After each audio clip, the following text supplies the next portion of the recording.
Dinanath Mangeshkar hospital प्रकरणी अखेर गुन्हा दाखल करण्यात आलेला आहे। डॉक्टर सुश्रुत घैसास यांच्या विरोधात अलंकार पोलीस स्टेशनमध्ये गुन्हा दाखल करण्यात आलाय।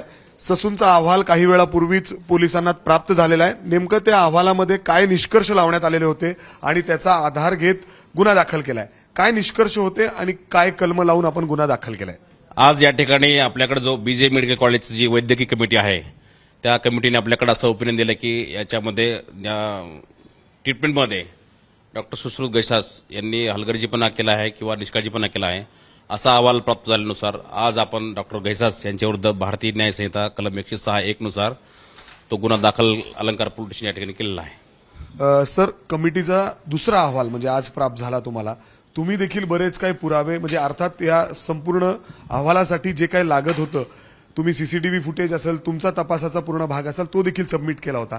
त्याच्यामध्ये काय होतं, कारण फक्त सुश्रुत घैसास यांच्यावरच गुन्हा दाखल झालाय का दीनानाथ मंगेशकर सुद्धा यामध्ये आहे?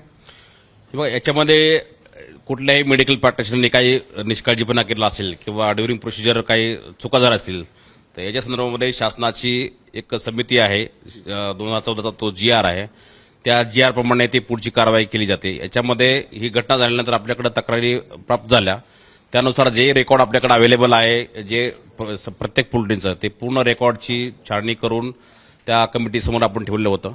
त्या कमिटीने त्यांची कमिटीच्या ओपिनियननंतर ते या निष्कर्षापर्यंत कदाचित पोहोचले असेल की याच्यामध्ये डॉक्टर घैसास यांचा निष्काळजीपणा निष्पन्न होत आहे।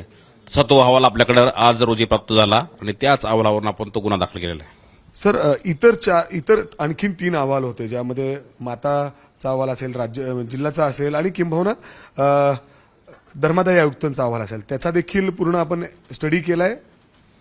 आता हे डॉक्टर वरचा जो आज गुन्हा दाखल आहे त्याच्यामध्ये आता प्रायमरी बीजे मेडिकल कॉलेजचा जो अहवाल आहे त्याच अहवालावरून आपण तो गुन्हा दाखल केला आहे। आता या तपासामध्ये चॅरिटी कमिशनचा अहवाल जे असेल किंवा माता मृत्यूचा असेल किंवा आरोग्य विभागाने जी चौकशी केली असेल त्या अहवालाचा सुद्धा नक्कीच या ठिकाणी संदर्भ किंवा त्याचा सुद्धा चौकशीमध्ये उपयोग करून घेण्यात येईल।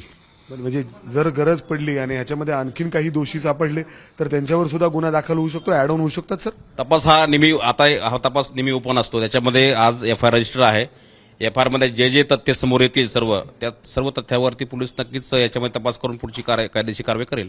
सर, अर्थात लोकांना इंटरेस्ट असतो की नेमकं आता कारवाई काय होणार। डॉक्टर सुश्रुत घैसास यांच्या विरोधात गुन्हा दाखल झाला, एक 106 किंवा 1 त्यानुसार गुन्हा दाखल आहे। या ऍक्टमध्ये काय शिक्षा असते सर? 5 वर्षाची शिक्षा आहे माहितीये, पण पोलीस यापुढे काय प्रोसेस करतात यामध्ये? जे पोलिसांना प्रोसिजर घालून दिलेले आहे भारतीय नागरिक सुरक्षा संहिता त्यानुसार पोलीस सर्व कायदेशीर प्रक्रिया या गुन्ह्यामध्ये पार पाडेल। सर, त्यांना आपण ताब्यात घेतो का ते थेट म्हणजे अर्थात त्यांना अधिकार असतो अटकपूर्व जामिनासाठी, पण आपण म्हणजे त्यांच्या घरापर्यंत कुठली टीम पाठवली का यामध्ये त्यांना ताब्यात घेण्यासाठी, पुढचं विचारपूस करण्यासाठी? याच्यामध्ये आता ह्या गुन्ह्यामध्ये जो एव्हिडन्स आहे त्या एव्हिडन्सनुसार पुढची कायदेशीर जी प्रोसिजर आहे ते पोलीस पूर्ण पार पाडते।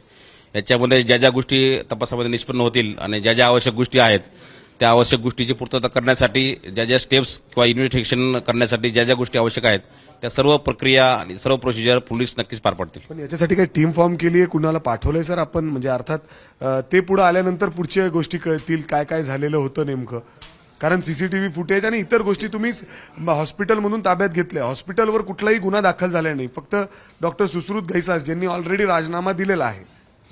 तुम्हाला ते सांगितलं की जे प्रोसिजर आवश्यक आहे ते सर्व प्रोसिजर पोलीस पार पाडतील। अगदी कायद्यानुसार जी पुढची प्रक्रिया असेल ती पार पाडली जाईल। मात्र डॉक्टर सुश्रुत घैसास जे दीनानाथ मंगेशकर हॉस्पिटलचे डॉक्टर होते त्यांच्या विरोधात हलगर्जीपणा आणि मेडिकल निग्लिजन्स या संदर्भातला गुन्हा सध्या दाखल करण्यात आलेला आहे आणि जवळपास या जे सेक्शन्स लावण्यात आलेले आहेत त्यामध्ये जवळपास 5 वर्षाची शिक्षा आहे आणि यासाठीच आता पुणे पोलीस पुढील कारवाई करताना दिसत आहेत। कॅमेरामॅन अमोल गवाळे मी मिक्की घई, ABP माझा, पुणे।